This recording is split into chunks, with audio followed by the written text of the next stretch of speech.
في ليلة هادئة من ليالي القرية، غطت السماء سحابة كثيفة فأطفأت ضوء القمر، وساد الصمت كأن الأرض قد حبست أنفاسها. ظهر في الطريق الترابي شاب يدعى خالد، يحمل كشافاً صغيراً يضيء به خطاه المترددة نحو بيت لا يجيب. اقترب خالد ودقات قلبه تتسارع. دفع الباب ببطء فصدر صرير طويل اخترق الصمت، وألقى ضوء الكشاف داخل ردهة مظلمة تفوح منها رائحة العطر.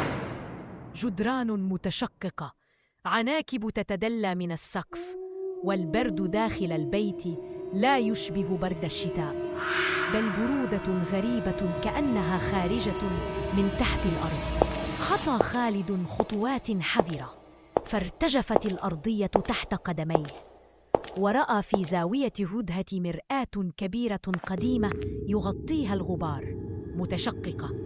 اقترب ومسح بيده عليها فظهر انعكاسه، لكن الانعكاس لم يكن يقلل. كان يبتسم ابتسامة لم يرها خالد على وجهه من قبل.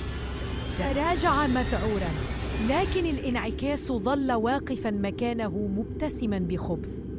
رفع خالد الكشاف ليتأكد، فلاحظ أن ضوء الكشاف لا ينعكس طبيعياً في المرآة، بل يبتلعه السواد.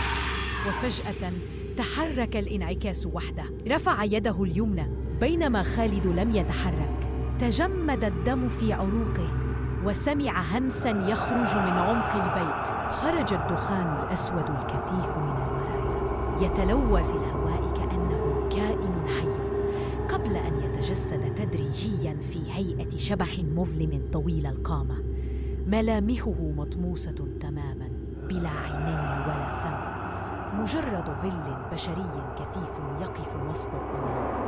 ارتجف خالد وتراجع خطوتين إلى الوراء. صرير الأرضية الخشبية القديمة دوى كأن البيت كله انتبه لوجوده. اندفع نحو الباب محاولاً الفرار، قبضته ترتجف وهو يجذب المقبض بقوة، لكن الباب ظل مغلقاً لا يتحرك، كأن قوة خفية تثبته في مكانه. انتقل مسرعاً إلى باب آخر، ثم نافذة كلها موصدة بإحكام، تصدر طرقعة خشب مكتوم وصفير ريح باردة كلما حاول فتحها. أنفاس خالد الثقيلة تعالت، وصدى ضرباته على الأبواب ارتد بين الجدران، بينما بقي الشبح الأسود ساكناً تماماً، لا يقترب ولا يبتعد، مجرد كتلة ظلال مظلمة تراقبه في صمت. ومع كل محاولة فاشلة للهرب، أخذت همسات غامضة تتصاعد من أعماق البيت، طواً مبهماً، ثم أوضح قليلاً حتى صار خالد يسمع اسمه يتردد في الظلام: خالد، لا مفر، البيت اختارك. كلمات غير مفهومة تختلط معها أصوات خطوات تقترب ببطء فوق الأرضية الخشبية. التفت خلفه فلم يجد أحداً. عاد ببصره إلى المرآة فوجد أن صورته اختلفت، وحل مكانها شيء آخر اقترب أكثر دون وعي. وفجأة انبثقت يد شاحبة من سطح الزجاج، كأن المرآة تحولت إلى ماء وكادت تمسك بكتفه. صرخ ورجع إلى الوراء، لكن البيت كله بدأ يهتز. النوافذ تصدر صفيراً، الأبواب تغلق من تلقاء نفسها، والغبار يملأ الجو كأن البيت قد انتبه إلى دخوله.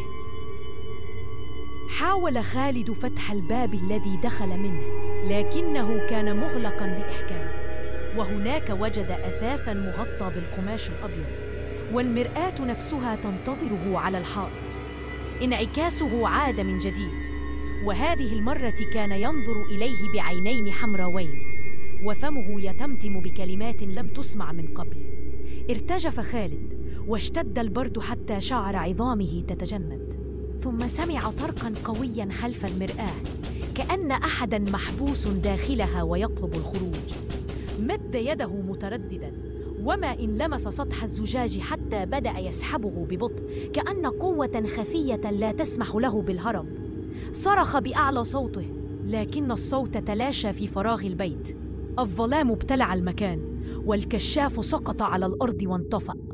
آخر ما رآه خالد هو انعكاسه يبتسم ابتسامة واسعة، ثم سحبه الظلام إلى داخل الزجاج واختفى. عم الصمت من جديد، وعاد البيت كما كان، هادئاً بارداً، ينتظر زائره التالي. ومنذ تلك الليلة كل من مر بجانب البيت الذي لا يبرد أقسم أنه رأى وجه خالد يبتسم من خلف زجاج المرآة، يحدق مباشرة في كل من يتجرأ على الاقتراب.